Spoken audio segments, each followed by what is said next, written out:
어, 예수님께서 오늘 한 눈먼 사람을 고치십니다.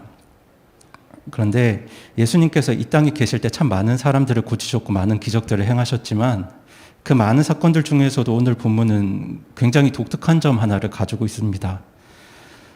제가 이걸 말씀드리기 전에 오늘 내용을 개략적으로 말씀을 드리면 성도님들께서 말씀을 읽으셨기 때문에 잘 아시겠지만 그렇습니다. 예수님께서 벳세다 마을에 도착하셨을 때 예수님을 따르던 사람들은 한 맹인을 예수님께로 데리고 옵니다. 예수님은 그 맹인의 손을 잡고 마을 밖으로 나가셨습니다. 그리고 예수님께서는 그의 눈에 침을 뱉고 그에게 안수하신 후에 무엇이 보이느냐고 물으십니다. 그때 맹인이 뭐라고 대답하냐면 사람들이 보이는데 사람들이 걸어가는 사람들이 나무처럼 보입니다 라고 대답합니다. 그 말을 듣고는 예수님께서 다시 그의 눈에 안수하십니다. 그때서야 이 맹인의 시력은 완전히 회복되어서 모든 것을 밝히 보았습니다. 이것이 오늘 본문의 내용입니다. 그런데 오늘 이 짧은 이야기 안에는 굉장히 독특한 점 하나가 있습니다. 다른 사건에서는 좀처럼 찾아보기 힘든 굉장히 특이한 점이 하나가 있는데요. 혹시 성도님들께서는 그것이 무엇인지 발견을 하셨습니까? 그 독특한 점이 무엇이냐면 바로 예수님께서 2번 안수하셨다는 겁니다. 다시 안수하셨다는 거죠. 오늘 예수님께서 이 맹인의 눈을 고치실 때는 주님께서 그를 2번 안수하셨습니다. 예수님께서는 왜 이 사람을 고치기 위해서 2번이나 안수하셨을까요? 예수님께서 다른 병자들과 맹인들을 고치실 때는 말씀만으로 고치신 적도 많습니다. 그리고 한 번 침을 뱉어서 눈에 바르시고 단 한 번에 고치신 적이 대부분입니다. 그리고 실제로 전능하신 우리 예수님께는 그런 능력이 있습니다. 그런데 오늘 왜 이 맹인에게는 2번이나 안수하시면서 그를 고치셨을까요? 오늘은 예수님께서 많이 피곤하신 날이라 그의 눈을 한 번에 뜨게 할 만한 그런 능력이 부족하셔서일까요? 예수님께서 어젯밤에 잠을 잘 못 주무셔서 이런 일이 벌어진 것일까요? 예수님께서 한 번 안수하면 그 사람 눈이 잘 보일 줄 알았는데 한 번 안수해도 눈이 잘 안 보인다고 하니까 그냥 다시 안수를 하신 것일까요? 저는 예수님께서 피곤하시거나 혹은 어떤 실수로 인해서 이렇게 일을 하신 거라고는 생각하지 않습니다. 예수님께서 이렇게 특별한 행동을 하신 데는 어떤 분명한 의도와 정확한 목적이 있다고 생각을 합니다. 예수님께서는 아무렇게나 되는 대로 행동하신 적이 단 한 번도 없기 때문입니다. 예수님의 모든 행동에는 의도가 있었고 방법을 달리 하실 때도 그 이유가 있었습니다. 이 맹인의 경우도 한 번에 그를 고치기 어려웠기 때문에 2번이나 안수하신 건 아니라고 생각합니다. 주님께서 이렇게 행하신 이유는 우리들에게 가르치고 싶은, 보여주고 싶은 어떤 교훈과 또 메시지가 있었기 때문입니다. 그런데 제가 오늘 이 본문을 통해서 나누는 어떤 교훈과 메시지를 전하기 위해서 먼저 예수님께서 행하신 기적들의 성격을 이해할 필요가 있습니다. 오늘 목사님께서도 11시 예배 시간에 예수님께서 행하신 기적을 중심으로 말씀을 전하시겠지만 우선 예수님께서 행하신 많은 기적과 사건들은 역사 속에서 실제로 일어났던 사건들입니다. 역사적으로 분명하게 일어났던 사건입니다. 사실이고 팩트입니다. 하지만 성경은 예수님께서 행하셨던 모든 일들을 다 기록하진 않습니다. 요한복음 21장 25절은 이렇게 말씀을 하죠. 저희 화면에 나올 텐데요. 우리 다 함께 요한복음 21장 25절 말씀 같이 읽어보겠습니다. 시작. 예수님께서 행하신 다른 일들도 많으므로 만일 그것들을 낱낱이 기록한다면 심지어 이 세상이라도 기록된 책들을 담지 못할 줄로 나는 생각하노라. 아멘. 이 말씀처럼 예수님께서 행하신 모든 일들을 성경이 다 담고 있지는 않습니다. 성경에 기록된 예수님의 사건 속에는 분명 어떤 의도와 목적이 있습니다. 그런데 예수님께서 행하신 어떤 기적과 사건들은 그 사건들 내용 자체가 역사적으로 분명히 일어났던 사건이긴 하지만 그 사건들 내용 자체가 어떤 비유적인 성격을 가지고 영적인 메시지를 전달하는 경우가 참 많습니다. 예를 들면 이런 것이죠. 요한복음 6장에서 예수님께서는 오병이어의 기적을 베푸셔서 수많은 사람들을 먹이셨습니다. 그런데 예수님께서 그들을 먹이신 이유는 물론 예수님을 따르던 배고픈 사람들을 불쌍히 여기는 마음도 있으셨겠지만 그 사건들을 통해서 생명의 빵이신 예수님을 어떤 비유적인 영적 메시지로 보여주시려고 하신 것입니다. 음식을 대표하는 빵은 사람의 생명을 유지하는 데 있어서 필수적인 것이죠. 하지만 우리가 먹고 있는 이 음식들은 썩어 없어지는 것으로 우리의 잠깐의 생명을 유지하긴 하지만 영원한 생명을 보장하지는 못합니다. 하지만 우리에게 영원한 생명을 가져다 주는 음식, 생명의 빵이 있는데 그 빵이 바로 예수님입니다. 그래서 오병이어 사건 후에 예수님께서는 자신을 따라온 수많은 사람들에게 이렇게 말씀을 하시죠. 요한복음 6장 35절 말씀 화면에 또 나올 텐데 저희 6장 35절 말씀 같이 한번 읽어보겠습니다. 시작. 예수님께서 그들에게 이르시되 내가 곧 생명의 빵이니 내게 오는 자는 결코 줄이지 아니할 것이요 나를 믿는 자는 결코 목마르지 아니하리라. 아멘. 이 말씀처럼 역사 속에서 실제로 일어났던 이 오병이어 사건은 생명의 빵 대신 예수님께서 어떤 분인지를 어떤 비유적인 영적 메시지로 우리에게 잘 보여주는 사건입니다. 또 다른 예도 많죠. 요한복음 9장에서 예수님은 태어날 때부터 보이지 않던 한 맹인을 고치십니다. 그런데 그때 제자들이 예수님께 이런 질문을 합니다. 도대체 저 사람이 무슨 죄를 지었길래 저 사람이 앞을 보지 못합니까? 이렇게 질문을 하는데 예수님께서는 이렇게 대답을 하십니다. 어떻게 대답을 하시냐면 요한복음 9장 3절 말씀인데요. 저희 같이 한번 읽어보겠습니다. 시작. 예수님께서 대답하시되 이 사람이나 그의 부모나 죄를 짓지 아니하였으며 다만 이것은 그에게서 하나님의 일들을 나타내고자 함이니라.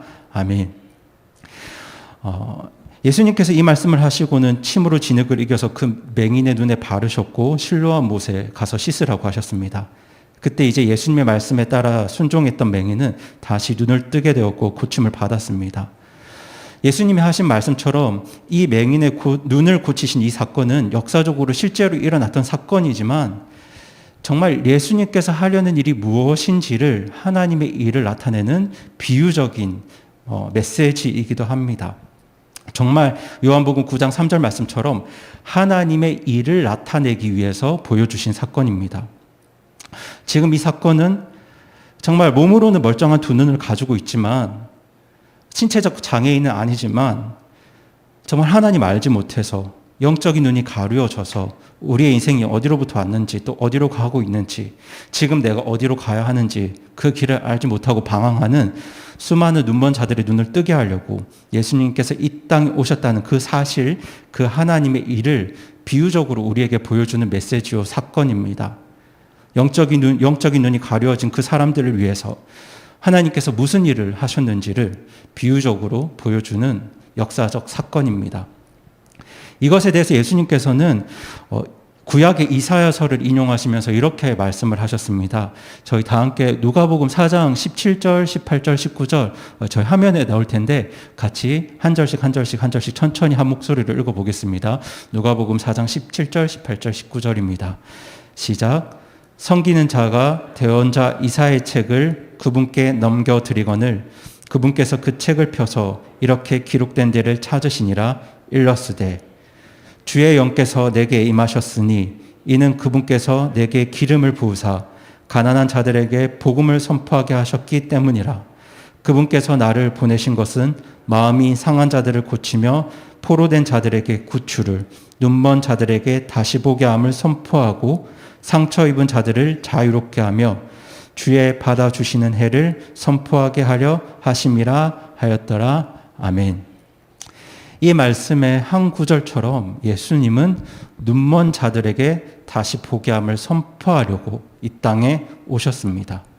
이것을 위해서 예수님께서는 우리 모든 죄를 지시고 십자가에서 죽으셨고 장사 지낸 바 되었다가 3일 만에 다시 부활하신 것입니다.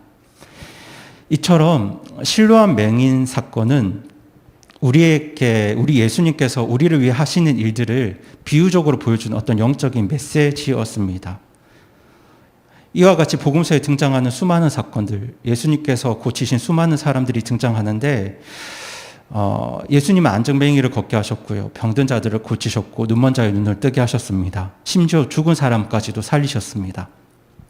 이렇게 예수님을 통해서 일어났던 수많은 역사적 사건들은 그 사건 자체가 기적이요, 그 사람들에게 축복이기도 하지만 이 모든 것들은 예수님께서 궁극적으로 하시고자 하는 일들이 무엇인지 우리에게 잘 보여주는 어떤 일종의 비유적인 영적 메시지였습니다. 그러니까 복음서에 기록된 수많은 예수님의 행적들은 단순한 사건을 뛰어넘는 어떤 메시지를 담고 있습니다. 다른 예수님의 행적들도 그렇지만 특별히 오늘 본문은 더 그런 면이 있습니다. 다른 곳에서는 단 한 번만에 맹인들의 눈을 고치신 예수님께서 여기서 이렇게 치료의 절차들을 달리하신 데는 분명 어떤 예수님의 의도와 목적과 메시지가 있을 것입니다. 무엇보다 예수님은 제자들에게 어떤 교훈을 주고자 하셨습니다. 이 의미를 살펴보기 위해서 오늘 본문 사건 이전에 어떤 일들이 있었는지를 먼저 살펴볼 필요가 있는데요. 성도님들이 보시고 계신 이 마가복음 8장은 예수님께서 7개의 빵으로 수많은 사람들을 먹이신 사건으로 시작됩니다. 남성 성인 기준으로 4,000명 사람들을 7개 빵을 불리셔서 먹이셨습니다. 그 사건 이후에 예수님께서는 달마누가 지방으로 가서 바리새인들과 논쟁을 하십니다. 그때 이 빵의 기적에 대한 소문을 들은 바리새인들은 예수님께 표적만 구했습니다. 기적만 구했습니다. 하나님의 마음과 예수님의 진심은 알지 못하고 또 그런 것들에 대한 관심은 없는 채 표적만 구하는 그 바리새인들을 볼 때 예수님은 한탄하시면서 다시 배에 오르셨습니다. 그렇게 제자들과 배를 탔는데 제자들이 빵 가져오는 것을 잊어버렸습니다. 그래서 그들에게 빵이 한 개밖에 남지 않았습니다. 그런 상황에서 예수님께서는 제자들에게 바리새인과 헤롯의 누룩을 조심해라 이렇게 말씀을 하셨는데 이 누룩은 빵과 관련된 것이기 때문에 이 말씀을 들은 제자들이 지금 빵이 모자라서 우리가 빵을 놓고 와서 예수님께서 이런 말씀을 하셨나 보다 그렇게 넘겨 짚었습니다. 지금 누룩이라는 이 표현 때문에 빵 이야기를 하신다고 제자들이 생각한 겁니다. 지금 예수님께서는 하나님 마음 생각지 않고 예수님의 그 어떤 사랑, 하나님의 사랑을 생각하지 않고 오직 하나님의 표적과 능력만 구하는 그 바리새인들의 어떤 위선과 불신앙을 조심하라는 말씀이었는데 지금 제자들은 이 예수님의 말씀을 그냥 문자적으로만 이해했습니다. 누룩이라는 말에 빵만 생각했고 먹는 일만 생각했습니다. 그래서 제자들이 무엇이라고 대답하냐면 이 마가복음 8장 16절에서 제자들은 우리에게 빵이 없기 때문이로다 이렇게 말을 합니다. 그러니까 그런 제자들을 볼 때 예수님께서 얼마나 답답하셨겠습니까? 그 제자들을 향해서 예수님께서 어떻게 말씀을 하십니까? 우리 다 함께 마가복음 8장 17절, 18절 말씀을 한번 읽어보겠습니다. 같이 읽겠습니다. 마가복음 8장 17, 18절 말씀입니다. 시작. 예수님께서 그것을 아시고 그들에게 이르시되 너희가 어찌하여 빵이 없음으로 의논하느냐? 너희가 아직도 알지 못하며 깨닫지 못하느냐? 너희 마음이 아직도 굳어 있느냐? 너희가 눈이 있어도 보지 못하느냐? 귀가 있어도 듣지 못하느냐? 또 기억하지 못하느냐? 지금 우리는 이 말씀을 통해서 예수님을 따르고는 있지만 예수님을 따르고는 있는데 제자들은 예수님을 따랐던 사람들이죠. 예수님을 따르고는 있지만 아직 제대로 보지 못하고 제대로 깨닫지 못하는 제자들의 모습을 볼 수 있습니다. 주님을 따르고는 있는데 제대로 보지 못하는 사람들입니다. 저는 오늘 우리가 읽은 본문이 이런 제자들의 모습과 깊은 관계가 있다고 생각합니다. 오늘 본문에서 예수님께서는 한 맹인의 눈에 침을 뱉으신 후에 무엇이 보이냐고 물으셨습니다. 그때 맹인의 대답이 사람들이 보이는데 어떻게 보인다고요? 나무처럼 보인다고 대답했습니다. 보이는데 나무처럼 희미하게 보이는 겁니다. 성도님들 지금 이 맹인의 상태가 어떤지 이해가 되십니까? 지금 이제 이 사람을 더 이상 맹인이라고 할 수는 없습니다. 왜냐하면 무언가를 보기 시작했기 때문입니다. 그런데 또 완전히 잘 본다고 말하기도 어렵습니다. 왜냐하면 사람을 보긴 보는데 사람이 나무처럼 보일 정도로 굉장히 희미하고 불확실하게 보이기 때문입니다. 그렇다면 이 사람을 맹인이라 해야 할까요? 아니면 맹인이 아니라고 해야 할까요?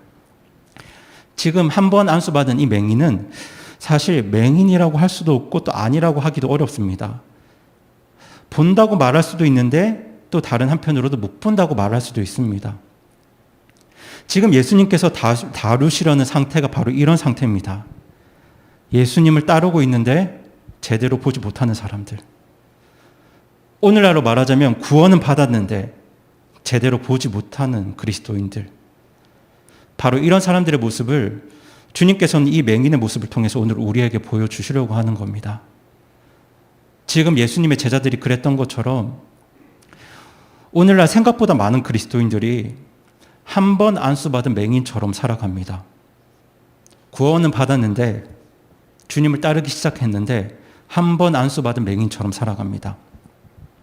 함께 이야기를 나누어 보면 어떤 때는 참 저 사람이 그리스도인이구나 이런 생각이 들다가도 또 나중에 다시 보면 저런 말과 행동을 하는 거 보니까 저분은 그리스도인이 아닌 것 같다는 의심이 들기도 합니다. 만날 때마다 인상이 달라지고 어떤 사람의 어떤 행동과 말이 달라지니까 저분이 그리스도인인지 아닌지 분간하기가 어려울 때가 있습니다. 그럴 때면 앞을 본다고 말하기도 좀 꺼림칙하고 그렇다고 못 본다고 말하기도 좀 그렇습니다. 구원 받으신 것 같은데 참 구원 받았다고 말하기가 참 어려운 분들이 참 많으십니다. 그런데 이건 다른 사람들만 그런 혼란을 느끼는 게 아니고 정작 본인 스스로도 그런 혼란을 느낍니다. 자기 스스로도 자기가 구원받은 성도인지 아닌지 헷갈려하며 살아갈 때가 많습니다. 내가 예수님을 영접한 기억이 있는데 그래서 스스로 구원받았다는 믿음은 있지만 앞을 제대로 보지 못한 채 나의 정체성에 대한 어떤 혼란을 가지고 살아가는 정말 수많은 그리스도인들이 오늘날 존재합니다. 앞이 제대로 보이지 않습니다. 하나님과 또 하나님 말씀에 대한 어떤 분명하고 명확한 이해, 깨달음, 믿음, 확신 이런 것들이 그분들에게는 없습니다. 그렇게 앞이 제대로 보이지 않고 자기 정체성이 불분명하기 때문에 정말 혼란 속에서 불행하게 살아가는 수많은 그리스도인들이 오늘 존재합니다.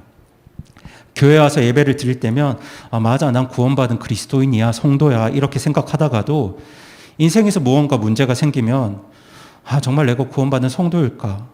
내가 정말 구원받았다면 이런 생각을 할 리가 없는데, 내가 정말 그리스도인이라면 이런 행동을 할 수가 없는데, 그렇게 말하면서 좌절하고 낙심합니다. 이렇게 오늘날 정말 수많은 그리스도인들이 한 번 안수받은 맹인처럼 살아가고 있습니다. 스스로 자기 정체성에 혼란을 느끼고 다른 성도들에게도 혼란을 줍니다. 그리스도인 같기도 하고 아닌 것 같기도 한 그런 상태에 머물러 있습니다. 복음과 예수님에 대해서 알고는 있지만 그 예수님으로 인해서 그리고 주님께서 우리에게 주신 그 영생으로 인해서 만족하고 즐겁고 기쁘고 행복한 삶을 살 만큼 그만큼 주님을 알지 못하고 말씀을 알지 못합니다. 하나님을 보지 못합니다. 그래서 그렇게 보기도 하는데 못 보기도 합니다. 많은 사람들이 지금 이런 상태에 머물러 있습니다. 오늘 본문을 통해서 드리고픈 말씀이 무엇이냐면 오늘 많은 분들이 지금 이런 한 번 안수 받은 맹인처럼 살아가고 있는데 단언컨대 이러한 상태가 괴로운 상태라는 겁니다. 성도님들, 이 상태는 괴로운 상태입니다. 구원받았습니다. 그리스도인입니다. 하지만 모든 것이 희미하게 불확실하게 보이는 이 상태는 결코 건강할 수 없고 행복할 수 없는 상태입니다. 한 번 안수받은 이 맹인의 상태는 단언컨대 괴로운 상태입니다. 이런 사람은 구원은 받았지만 하나님 제대로 알지 못합니다. 하나님을 제대로 보지 못합니다. 하나님 말씀이 무엇인지 제대로 깨닫지 못합니다. 모든 것이 다 희미하게 보입니다. 제대로 볼 수가 없습니다. 인생에서 무엇이 더 중요하고 무엇이 덜 중요한지 분별하지 못합니다. 구원받아서 눈은 뜨기 시작했는데 전부 다 나무 기둥처럼 희미하게 보입니다. 이러한 상태로는 결코 건강하고 행복한 삶을, 즐겁고 기쁨이 충만한 그런 삶을 살 수가 없습니다. 차라리 이 땅에서는, 전제 조건을 잘 들으세요. 이 땅에서는 보지 못하는 눈을 가지고 보지 못한 채로 사는 게 이 땅에서는 더 편할 수도 있습니다. 물론 한 번 안수받은 맹인처럼 불행하게 살더라도 구원받은 사람이 구원받지 못한 사람보다는 훨씬 낫습니다. 왜냐하면 이 땅에서 아무리 행복하게 잘 살아도, 화려하게 살아도 구원받지 못해서 지옥 가는 부자보다 평생 음식물 쓰레기로 생명을 연명했지만 구원받은 나사로의 삶이 훨씬 낫습니다. 그것은 확실합니다. 그런데 분명한 것은 구원받은 사람이 그 눈을 분명하게 뜨지 못하면 이 땅에서 불행하고 건강하지 못하고 방황하는 그런 삶을 살 수밖에 없다는 겁니다. 구원받은 사람이 그 눈을 분명하게 뜨지 못하면 주님 오시는 그날까지 괴로운 삶을 살 수밖에 없습니다. 여러분, 사실 구원받기 전에는 아무것도 몰랐거든요. 아무것도 몰랐지 않습니까? 아무것도 모른 채 세상의 가치관과 가르침 속에서 그럭저럭 만족하면서 살 수 있었습니다. 그것이 모두 진짜인 줄 알았으니까요. 자기 나름대로 열심히 살면서 아무런 문제의식도 느끼지 못했습니다. 학생 때는 공부 열심히 해서 좋은 대학 가면 됐고, 대학 가면 준비 잘해서 연봉 높은 곳 취업하면 됩니다. 때가 되면 잘나고 예쁜 사람 찾아서 결혼하고 자식 낳고 가정을 이루고 살 수도 있고, 또 결혼하는 것이 귀찮고 힘들면 그냥 돈 벌어서 나만 위해서 살아도 행복하게 잘 살 수 있었습니다. 구원받기 전에는 내 인생이 어디에서 왔는지 알지도 못했고, 내 인생의 마지막이 어디로 향해 가는지도 알지 못했기 때문에 그렇게 아무것도 보지 못하는 맹인처럼, 아예 아무것도 안 보이는 그런 눈먼 자처럼 아무런 문제 없이 그냥 그 안에서 나름대로 행복하게 잘 살 수 있었습니다. 그런데 구원받는 순간 이게 문제가 달라집니다. 구원받는 순간 무언가 변화를 겪으면서 과거 자신의 삶에 이제 조금의 불만을 느끼기 시작을 하죠. 전에는 세상의 가치관과 그 어떤 흐름 속에서 완벽하게 만족하면서 적응하며 살았는데 이젠 그것이 조금 불편해집니다. 무언가 변화를 겪으면서 그동안 살아왔던 삶을 다시 보게 되죠. 오직 자기만 위해서 사교 생활, 문화 생활 이런 것들에만 빠져서 먹고 마시고 즐기는 일에만 몰두하는 그런 세상 사람들 볼 때, 불신자들 볼 때 그런 삶이 정말 공허하고 얼마나 허무한지 알 것 같기도 하고, 또 그런 삶이 그렇게 썩 좋게 와닿진 않습니다. 그런데 또 한편으로는 분명하게 보이지가 않습니다. 모든 것이 명확하게 보이지는 않습니다. 하나님, 예수님, 하나님의 말씀, 하나님의 뜻, 하나님의 마음, 그 안에서 우리가 가야 할 길들이 분명하고 명확하게 보이지 않습니다. 불신자들의 삶이 그렇게 좋아 보이는 건 아니지만, 그렇다고 해서 지금 하나님 앞에서 나의 어떤 삶이 명확하게 보이지도 않기 때문에, 모든 것이 희미하게 보이기 때문에 구원받은 내가 어디로 가야 정말 평안과 기쁨과 즐거움이 충만한 삶을 살 수 있을지 그 길을 제대로 보지 못합니다. 이렇게 한 번 안수받은 맹인과 같은 그리스도인이 어떤 삶을 살게 되겠습니까? 안 보이니까, 희미하게 잘 안 보이니까 과거에 눈이 멀었을 때, 아무것도 보이지 않았을 때 그 과거의 기억과 가치관에 따라 살게 되는 겁니다. 구원받기 전에 익숙했던 그 세상의 길, 세상의 가치관 그대로 따라 사는 겁니다. 그런데 성도님들 한번 생각해 보십시오. 막 눈을 뜨기 시작한 사람이 지금 제대로 보이지 않는다고 해서, 맹인이었을 때, 아무것도 보이지 않았을 때 그때의 습관과 가치관을 그대로 가지고 산다면 그 사람이 과연 얼마나 행복한 삶을 살겠습니까? 그렇게 산다면 그 사람은 눈을 뜨고도 불행한, 건강하지 못한 괴로운 삶을 살 수밖에 없습니다. 그 사람은 주님 오시는 날, 예수님을 만날 때 구원의 기쁨, 감격의 순간을 맞이하게 되긴 하겠지만 그날까지는 어떻게 보면 세상 사람들보다 더 방황하는 불행하고 괴로운 삶을 살 수밖에 없습니다.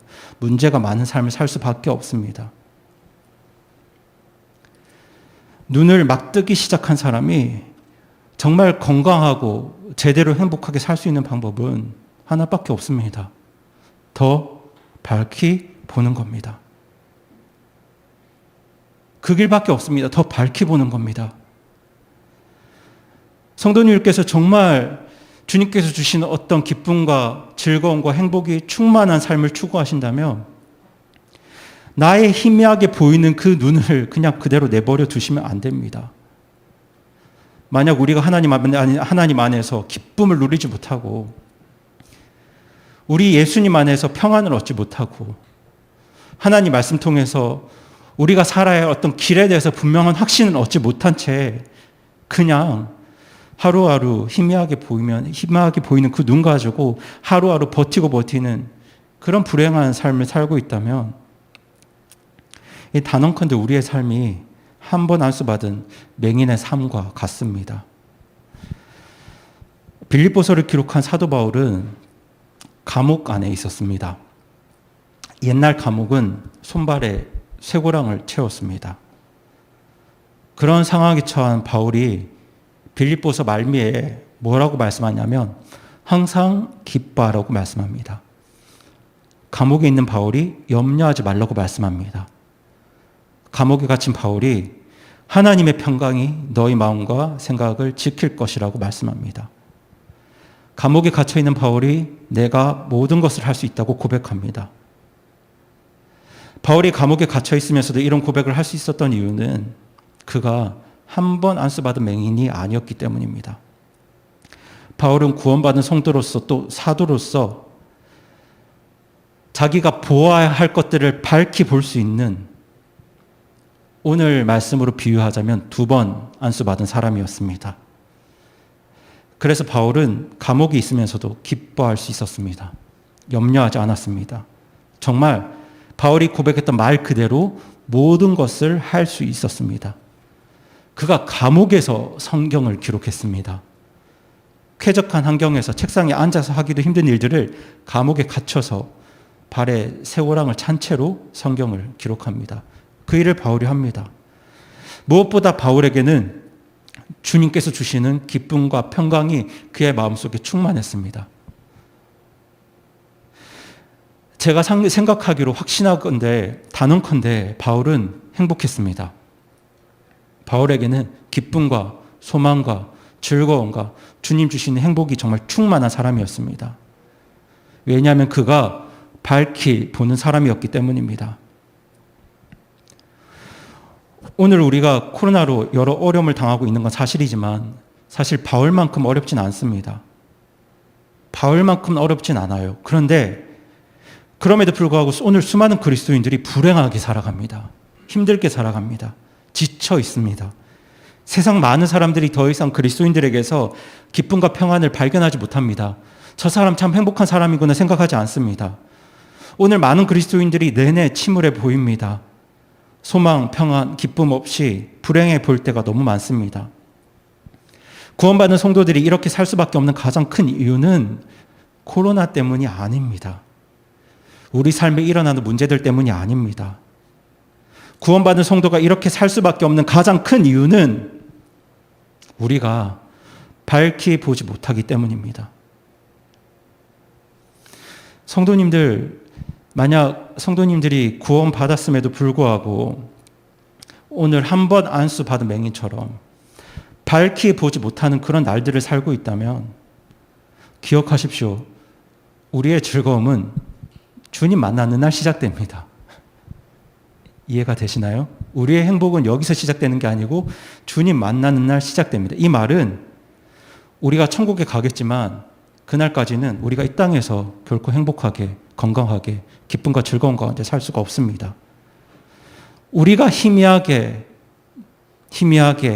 한번 안수받은 맹인처럼 그렇게 보고 있다면 천국 가는 그날까지 우리는 괴롭게 살 것입니다. 성도님들, 여러분 자녀들이 구원받았다면 천국에는 갈 겁니다. 그런데 구원받은 여러분 자녀들이 구원받았음에도 불구하고 그들이 잘 안 보이니까 맹인들의 삶을 추구하고 구원 안 받은 세상 사람들의 가치관, 그 사람들의 습관을 따라 살면서 한 번 안수받은 그런 맹인처럼 살아간다면 그 친구들이 천국에는 가겠지만 이 땅에서는 결코 행복하지 못합니다. 천국 가는 그날까지 그들이 괴롭게 살 겁니다. 오히려 이 땅에서는 불신자들보다 더 행복하지 못한 불행한 힘든 삶을 살 수도 있습니다.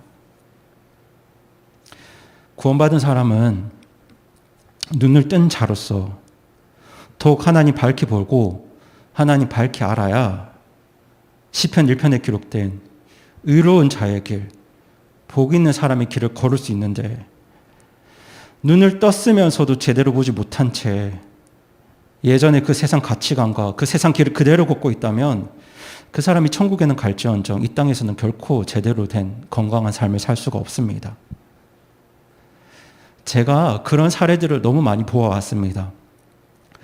자세히 말씀드리긴 어렵지만 저는 저희 아버지 통해서도 그러한 모습을 목격했고 제 곁을 지났던 수많은 사람들의 삶을 통해서도 그 결과를 분명하게 보아왔습니다.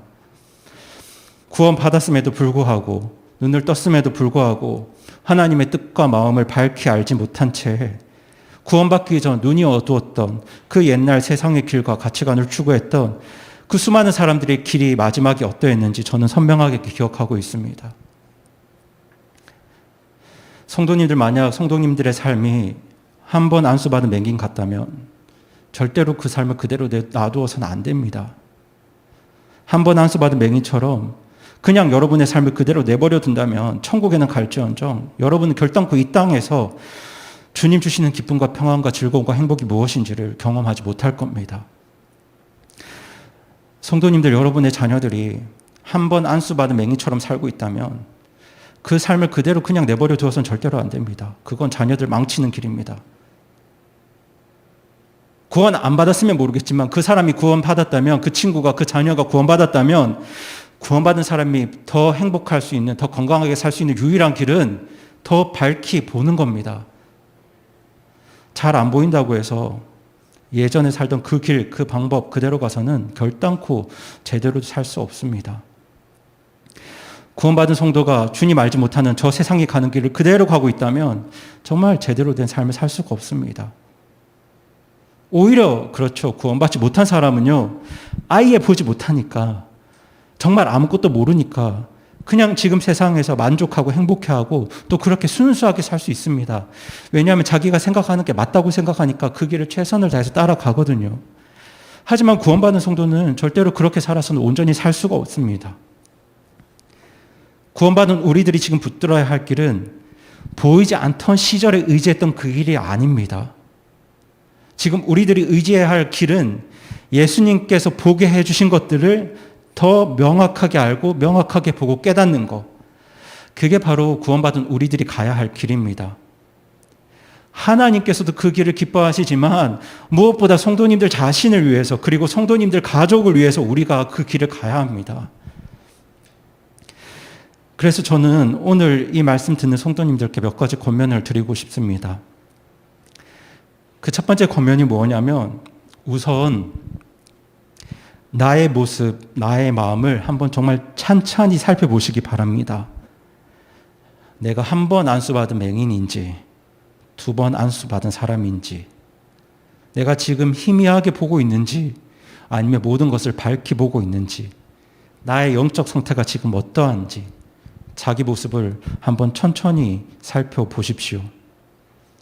무엇보다 내 눈이 명확하게 다 잘 보인다고 성급하게 그렇게 주장하고 판단하지는 마시기 바랍니다. 왜냐하면 이 맹인도 지금 틀림없이 크게 어떤 유혹을 받았을 겁니다. 전에는 아예 아무것도 보이지 않았는데 지금 예수님께서 침을 뱉으시자 정말 눈에 뭔가 보이기 시작했습니다. 그래서 그때 맹인이 자리에서 벌떡 일어나서 주님, 이제 다 보입니다. 그렇게 외칠 수도 있었습니다. 또 그러고픈 마음이 얼마나 컸겠습니까? 하지만 지금 맹인이 볼 수는 있었는데 그 시력이 완전히 회복된 건 아니었습니다. 그래서 보긴 보는데 희미하게 보입니다. 이렇게 예수님께 말씀을 드렸던 겁니다. 이 맹인처럼 모든 게 다 밝히 보이기 전까지는 다 보인다고 섣불리 말하지 않는 게, 그리고 또 그렇게 판단하지 않는 게 좋습니다. 사실 제 개인적인 생각으로는 오늘 교회와 그리스도인들이 이렇게 사회적 비난을 받고 있는 가장 큰 이유 중에 하나가 뭐냐면 이런 사람들, 이런 분들 때문이라고 생각을 합니다. 밝히 보지 못하면서 다 보인다고 섣불리 말하는 사람들 때문인 것 같습니다. 성경을 지식적으로 알지 모르지만, 얼마나 알지는 모르겠는데 정말 거기에 담긴 하나님 의도가 무엇이고 하나님 마음은 무엇인지, 또 그 가운데 하나님께서 인도하시고 보여주시는 길이 무엇인지 제대로 알지도 못하고 밝히 보지도 못하면서 내가 밝히 보았다고, 밝히 보인다고 그렇게 섣불리 말하고 간증하는 사람들로 인해서 얼마나 많은 사람들이 상처받고 어려움을 당했는지 모릅니다. 그들 눈에는 사람들이 정말 나무 정도로밖에 안 보이는데, 그렇게 희미하게 보이는데 자기 스스로는 모든 것이 다 명확하게 보인다고 그렇게 말합니다. 그렇게 말하면서 자기와 생각이 다른 사람들을 오도하고 왜곡합니다. 오늘 그런 사람들이 교회와 성도들에게 얼마나 큰 해악을 끼치는지 모릅니다. 맹인이 맹인을 인도하는 것도 위험하지만 희미하게 보이는 사람이 다른 사람을 인도하는 것도 굉장히 위험한 일입니다. 그래서 저는 오늘 교회와 성도들이 이런 어려움을 당하는 것 같습니다.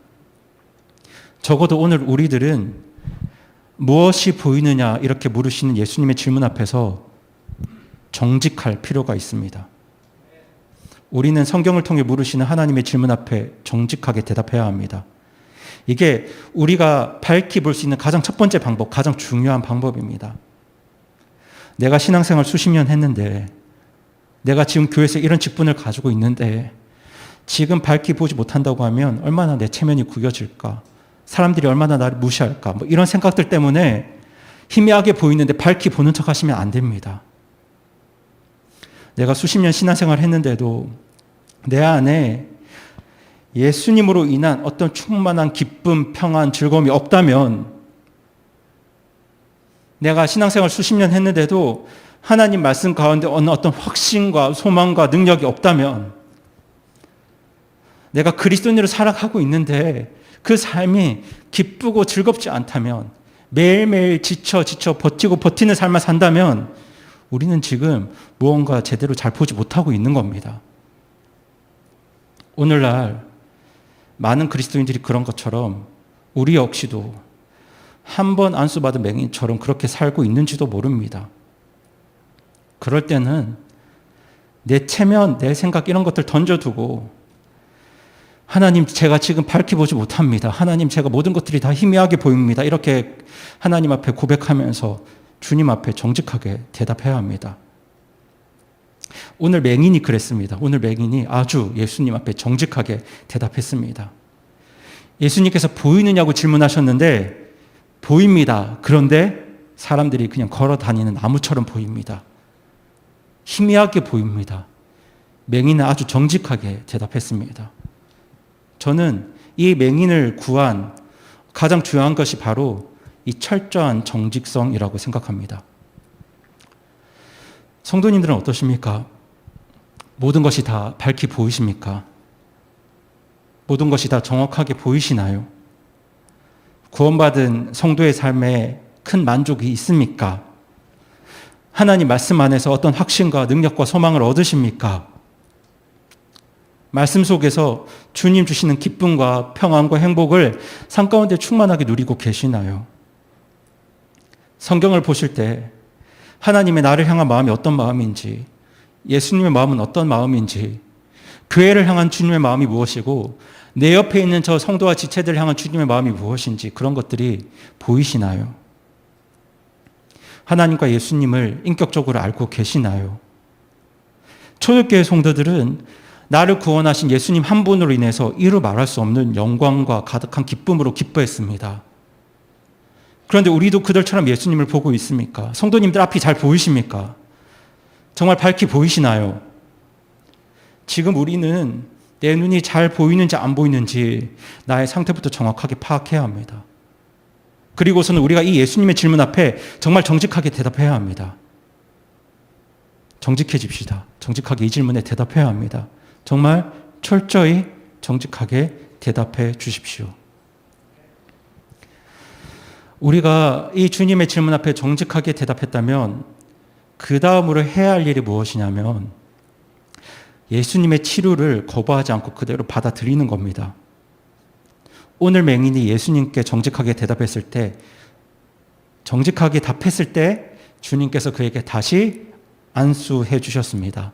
다시 치료하고 고쳐 주셨습니다. 만약에 주님께서 치료해 주지 않았다면 맹인 자신이 요청했는지도 모르겠습니다. 그런데 맹인이 정직하게 대답하고 하나님 앞에 다시 아랬을 때 예수님께서 다시 고쳐주셨습니다. 우리도 똑같이 할 수 있습니다. 희미하게 보인다면, 밝게 보이지 않는다면 주님께 도움을 구하십시오. 하나님 말씀 앞에, 하나님 앞으로 나아가시기 바랍니다. 하나님 말씀 앞에 나아가서 주님, 제가 어떤 대가를 치르든 진리를 보고 싶습니다. 진리를 깨닫고 싶습니다. 진리로 인해 기뻐하고 즐거워하기 원합니다. 이렇게 주님 앞에 고백하십시오. 그렇게 하나님의 말씀, 이 진리 안에 나 자신을 묶으시기 바랍니다. 감옥에 갇힌 바울에게도 기쁨과 평강과 능력을 주셨던 그 하나님 말씀, 하나님의 뜻, 진리, 능력이 무엇인지 저도 밝게 보게 해주십시오. 그렇게 고백하면서 우리가 하나님 앞에 나가야 합니다. 어린아이처럼 하나님 앞에 완전히 엎드려서 선명하고 완전하게 보게 해달라고, 나의 눈을 온전히 치료해달라고 그렇게 하나님 앞에 간절히 구하고 기도하시길 바랍니다. 우리가 그렇게 정직하게 하나님 앞에 나아가서 하나님 앞에 구한다면 제가 확신하는 바 우리 주님은 능히 우리 눈을 밝혀주실 것입니다. 우리가 그렇게 하나님께 나아간다면 주님께서 반드시 그렇게 해주실 것을 저는 보장드릴 수 있습니다. 왜냐하면 우리 주님은 그 누구보다 우리가 밝히 보기를 간절히 원하고 계시기 때문입니다. 그것이 바로 오늘 본문을 통해서 예수님께서 우리에게 주고자 하시는 가르침입니다. 오늘 본문에 등장하는 맹인은 그렇게 고침받고 회복되어서 모든 것을 밝히 보게 되었습니다. 구원받은 성도가 이렇게 밝히 보아야 합니다. 의심하고 반신반의하면서 그렇게 불행한 상태로 머물러 있으면 안 됩니다. 하나님께서는 우리를 이런 혼돈의 상태에서 벗어나게 하시려고 그 아들 예수 그리스도를 이 땅에 내려오셔서 이 모든 일을 이루셨고, 또 예수님께서 십자가에 죽으시고 장사 지낸 바가 다시 살아나셨던 그 모든 이유가 하나님께서 우리가 밝히 보기를 원하셨기 때문입니다. 우리로 하여금 밝히 보게 하시려고, 그렇게 하나님을 명확하게 알게 하시려고 주님께서 이 땅에 오셨고, 그렇게 우리에게 영생, 생명을 주셨습니다. 그럼에도 우리가 이 예수님으로 인해 만족할 수 없고, 예수님께서 주신 그 영생, 생명으로 인해서 우리 안에 기쁨과 평안과 즐거움이 없다면 이 시간 바로 하나님 앞에 나아가시기를 바랍니다. 그리고 이렇게 고백하십시오. 주님, 저는 한 번 안수받은 맹인입니다. 저는 구원받았지만 지금 아무것도 제대로 밝게 보이지 않습니다. 모든 것들이 다 희미하게 보입니다. 그렇게 정직하게 하나님 앞에 고백하시면서 하나님의 도우심을 구하시길 바랍니다. 그 간절한 마음 가지고 하나님 말씀 앞에 서십시오. 주님을 기다리고 주님께 간청하며 주님을 간절히 붙들어 주십시오. 그러면 우리 하나님께서 하나님 말씀을 통해서, 또 교회를 통해서, 또 전해지는 어떤 선포되는 말씀들, 그리고 예배를 통해서 하나님께서는 분명히 우리의 눈을 밝히 열 수 있는 전능자 하나님이십니다. 더 이상 보기도 하는데 못 보기도 하는 그런 불확실한 그리스도인의 위치에 머물러 있지 마시고 그 자리에서 그렇게 벗어나시기를 권면드립니다. 그러면 우리도 사도 바울이 누렸던 그 기쁨, 평강, 소망, 능력, 즐거움을 이 땅에서 누릴 수 있습니다. 기쁨과 능력이 충만한 성도의 삶이 무엇인지 우리 삶 속에서 경험할 수 있습니다. 지금 우리가 코로나라는 어려운 시간을 지나고 있지만 이러한 때 더욱 우리가 구해야 할 것은 주님 밝히 보여주소서라고 생각합니다. 그렇게 하나님께 도움을 구하시길 바랍니다. 그때 하나님께서 말씀과 성령님을 통해서 다시 한번 우리 눈에 안수하실 것이고 우리 눈을 그렇게 더욱 밝혀주실 것이라고 저는 믿습니다. 그렇게 우리가 밝히 보는 눈 가지고 주님 주시는 평안, 기쁨, 능력 가운데 이 세상, 이 땅을 힘있게 살아가는 저와 우리 성도님들 또 우리 교회 되기를 바라면서 오늘 말씀 마치겠습니다. 함께 기도하시겠습니다.